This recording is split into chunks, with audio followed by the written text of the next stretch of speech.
சிம்ம ராசிக்காரர்களுக்கு இந்த சனி பெயர்ச்சி எப்படி இருக்கு? நிச்சயமா. இவங்கள பொறுத்த வரைக்கும் காலச்சக்கரத்துக்கு 5ஆம் இடம். இவங்களுக்கு எப்படின்னா, இப்ப எப்படி தாய் தகப்பன்னு சொல்ற மாதிரி கடகராசிக்கு சொன்ன மாதிரி இவங்களுக்கு வந்து சூரியன் ஒரே வீடு. எனக்கு நிகர் வேற யாரும் இல்லப்பா அப்படின்ற கூடிய நபர்கள் தான். ஸோ பொதுவாவே வந்து சிம்மத்தை பொறுத்த வரைக்கும் ஒரு ஆதிக்கம், ஆளுமை, பண்பு அதெல்லாம் வந்து உங்கள்கிட்ட சூப்பரா இருக்குங்க. ஒழுக்கம்னா இவங்ககிட்ட பார்த்து கத்துக்கலாம். நிறைவு அப்படின்னா இவங்கள பார்த்து கத்துக்கலாம். அப்படிங்கிற மாதிரி ஒரு தனித்துவம் அப்படின்னா இவங்கள மாதிரி இருக்கும். ஸோ இந்த ஆளுமை, பண்பு எல்லாத்துலயுமே வந்து ரொம்ப பெர்ஃபெக்டா ஒரு சூப்பரான ஒரு ஆளா பாக்குறோம் அப்படின்னா நம்ம சிம்மத்துல பிறந்தவங்கள சொல்லுவோம். இவ்வளவு சொல்லி சொல்லிதான் மேம் எங்களை உட்கார வச்சிருக்காங்க. ஆல்ரெடி கேது வந்து எங்களை படாத பாட படுத்திட்டு இருக்கு. இதுல நீங்க வேறையா அப்படின்னு நம்மளை பார்த்து கண்டிப்பா சொல்லுவாங்க. கேது வரும்போது நல்ல ஞானத்தை கொடுப்பாங்கப்பா. பொதுவாகவே வந்து ராசிக்கு மேல வரும்போது என்ன ஆகும் அப்படின்னா கேது வந்திருக்கிறதுனால ஞானம்ன்றது கிடைக்க போகுது. ஸோ இவங்களுக்கு பாத்தீங்க அப்படின்னா அஷ்டம சனியா வரக்கூடிய அமைப்பு அப்படிங்கிறது உண்டு.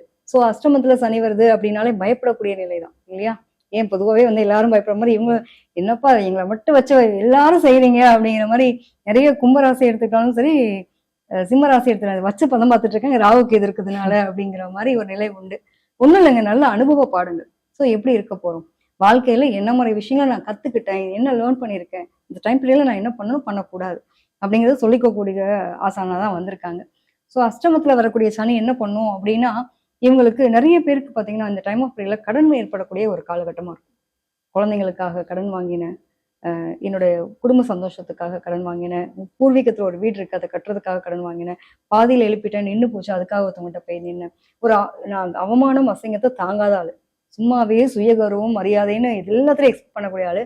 இந்த காலகட்டம் நீ அப்படிலாம் எக்ஸ்பெக்ட் பண்ணிடுவியா அப்படின்ற மாதிரியான நிலையா இருக்கும். அதாவது நான் பொதுவாக சொல்வேன், இந்த டைம் பீரியட்ல வந்து உங்களுக்கு நிறைய பாடங்கள் கிடைக்கும்னு சொல்லியிருக்கேன். விட்டு கொடுக்கணும்னா என்ன தெரியுமா, வாழ்க்கையில நீ எவ்வளவு பெரிய அரசனா இருந்தாலும் பொன்னாட்டிக்கு நீ புருஷன் தான் அப்படிங்கிற ஒரு நிலைய இந்த டைம் ஆஃப் பீரியட் சொல்லிக் கொடுக்கும். ஸோ கேது வரும்போது 7ஆம் இடத்துல ராகு இருக்கும். என் ஒய்ஃப் தானே திட்டட்டுமே அப்படின்னு தன்மையா போயிட்டாங்கன்னா நிறைய பேருக்கு ஃபேமிலி லைஃப் நல்லா இருக்கும். இதுல வந்து சனி வேற அப்படி இந்த லவ் வந்துட்டு என்ன ஆகும்னா லவ்வபுல்லா கொண்டு போயிடுச்சு அப்படின்னா ப்ராப்ளம் இல்லை. இல்ல நான் யார் தெரியுமா, எனக்கு குரு சூரியன் கிட்டத்தட்ட பாத்தீங்கன்னா நீயா நானான்ற அந்த போட்டிலாம் இருக்கும். காதல்ல வந்து உங்களுக்கு எதுவுமே இருக்கக்கூடாது. ஸோ அது ஒய்ஃபா இருந்தாலும் சரி, லவரா இருந்தாலும் சரி, பிள்ளைங்களா இருந்தாலும் சரி, இங்க வச்சிருக்க பாசம் உண்மையான பாசம். ஸோ ஸ்பெண்ட் பண்ணிட்டு நீ சொல்லி காட்டாது. இந்த டைம் பீரியட் சொல்லக்கூடிய விஷயம் என்னவா இருக்கும் அப்படின்னா, நீ ஏன் ஸ்பெண்ட் பண்ண, எதுக்கு ஸ்பெண்ட் பண்ணுன்றது உன்னோட உழைப்பு இந்த வீட்டுக்கு தேவை. உழைப்பு போட்ட அதை சொல்லி காட்டாத ஃபர்ஸ்ட். அது ஒண்ணு. இது வந்து ஒய்ஃப் கிட்டே போயிட்டு உனக்கா நான் இவ்வளவு பண்ணல, நீ என்னை மதிக்கவே மாட்டேற, நீ சம்பாதிக்க ஆரம்பிச்சுட்டு தும்புதா இருக்கு, இந்த வார்த்தை ஏத்துக்க முடியுமா? இந்த டைம் பீரியட்ல என்னமோ யாருமே எனக்கு மரியாதை கொடுக்கல அப்படிங்கிற ஒரு கான் பீரியடா இருக்கும்.